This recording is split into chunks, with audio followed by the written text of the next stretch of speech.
আমি আজকে প্যারিস থেকে বেলজিয়াম যাচ্ছি। তো বেলজিয়ামের ঘেন্টে যাবো অ্যাকচুয়ালি, ওখানে আমার জুনিয়ররা থাকে। আলিফ, তানভীর থেকে শুরু করে আর অনেকজন জুনিয়র আছে। ইউরোপের সবচেয়ে কনভিনিয়েন্ট বাস থেকে ফ্লিক্স বাস, আর হচ্ছে ব্লা কার। ফ্লিক্স বাসটা সবচেয়ে কনভিনিয়েন্ট, সবচেয়ে কম দামে পাওয়া যায়। আমার আজকে বেলজিয়াম যাওয়ার ঘেন্ট যাওয়ার বাসের টিকিট পড়েছে 18.99 ইউরো, যেটা প্রায় 2200 টাকার মতো। 4.5 ঘন্টার জার্নি।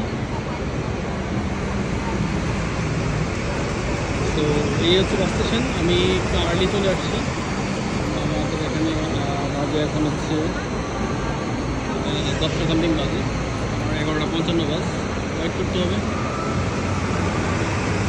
এই আর কি।